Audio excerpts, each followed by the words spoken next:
guys? Welcome back to another episode of Communicate with Nate. It's so great to have you guys back. Today we are going to learn something really cool. Why is it cool? Because if you're like me and you are watching this channel, you might like to learn how to speak proper North American English. Okay, what do I mean by that? If you want to be able to imitate the accent of North Americans, of people from the United States, from Canada, I'm going to teach you 3 little things you can do that will make you sound much more like someone, like a native from there. Now, guys, you might ask yourself, why is it even important to learn an accent?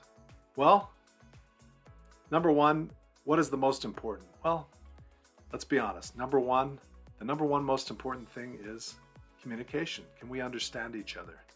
So if you have a very strong accent, sometimes it can make it difficult to communicate. You might have difficulties having people understand you.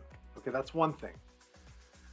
Secondly it is a way, if you can learn that accent, it can actually help you become closer to that people. Like if you speak the way they do when you're communicating with them, it kind of makes them feel a sense of familiarity. Have you ever felt that before? When you're talking to when you're in another country and you meet someone from your country, you know, there's a certain sense of familiarity when you hear that accent. So anyway, without further ado, let's look at the 3 things you can do to sound like a person from the United States. So the first one is we're going to talk about 3 sounds. The first one is ul. Okay, it's L. Ul. Okay, notice I'm going to show you how I pronounce it. Okay, ul. Notice you got to stick your tongue out, exaggerate it. You're bunching your tongue together, and you're saying ul. Okay, so let's say it together. Love, like. Say it with me. If these are hard for you, make a comment below. I'd like to hear what difficulties, which sounds are difficult for you to make. Are you already able to do these? Some languages, guys, such as Portuguese, for example, especially in Portugal, they have this, what we call the dark L. It sounds like ul, okay?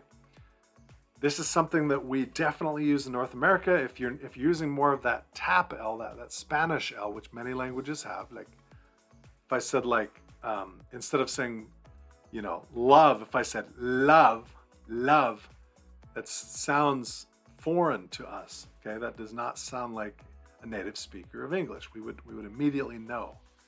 If you can learn how to say ball and bell and love, then it will sound very much like someone from North America, okay? What is the next sound? So try to make that sound. Again, ball, love, bell, okay? Try to stick your tongue out so that you can practice it. You can look at yourself in the mirror to see if it looks the same as this. Ball, notice, okay? Next, let's look at the next sound, number 2. It's the T, okay? Notice there's a puff of air that comes out of my mouth when I say T, okay?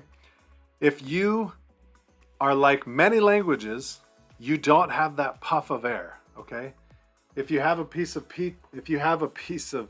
paper, I almost said a piece of pizza, but if you have a piece of paper, you can even blow it and hold it up. And when you're saying that, if you're saying a proper North American T, it will actually move the paper, okay? T, okay? T. Moved a little bit, see that? Now if I say, notice if I do it in like a non-aspirated T, like many languages do. T, bat, troll. See, it doesn't really move. So again, you want to learn how to aspirate your T. Now guys, there are 3 different types of T's, okay? You've got the T that starts a word, and that's definitely an aspirated sound, okay? Let's say, for example, tall. See, that's using the L and our new sound, which is T. So this is a good word. Tall, okay? How tall are you? Try to say it, tall, okay? If the T is in the middle of a word, especially if it tends to be like a double T, we tend to use the tap. So for example, butter. Can you say that? Butter, better, batter. Try to say those. Better, butter, batter. Okay?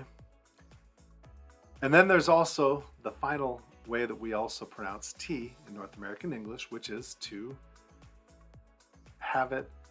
pronounce it as a glottal stop. Okay? So that's going to be when it's at the end of a word. Now, what do I mean by glottal stop? That means that the sound is going to be stopped, like in your throat. Okay? So let's try to do that. So there's an animal that likes to fly, and it looks kind of like a flying mouse. We call that a what? That's right. It's a bat. Bat. Can you say that? Bat. So notice my tongue is kind of behind my teeth. It's kind of on my alveolar ridge. You know that your gums on the top behind your teeth.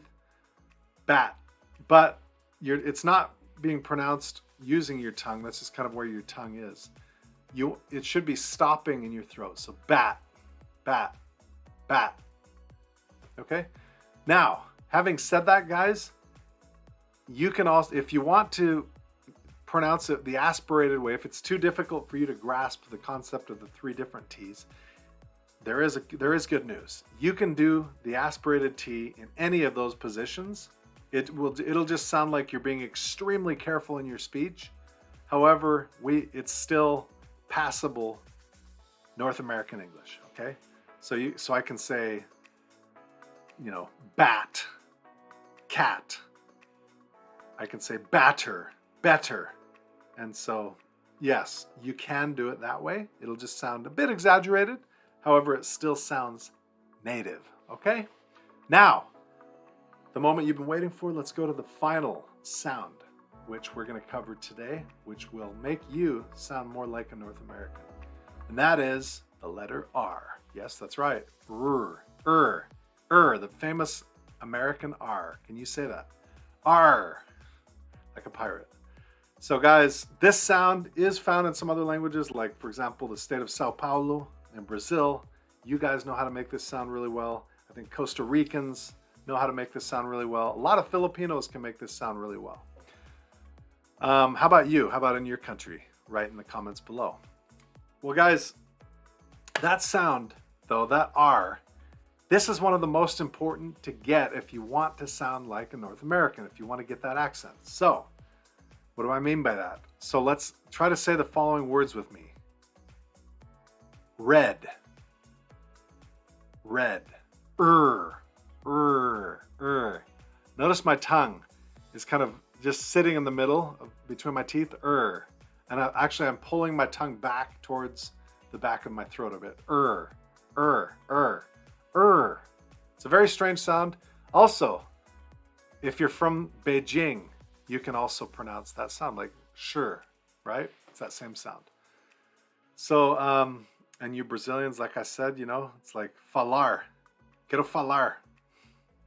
Contigo.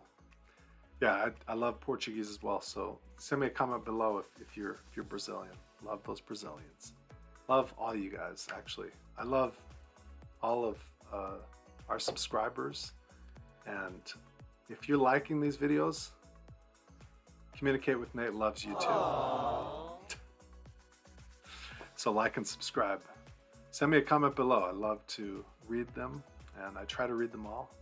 And if you have any ideas you want me to cover, put it in there as well. I love to take ideas and to do those. So guys, again, going back to R, let's do it at the end of a word now. Bar. Okay, car. Do you want to go ride in the car? Notice that? Okay, bar. If you're saying, I want to go in the car, yes, will we understand that? Yes, we will.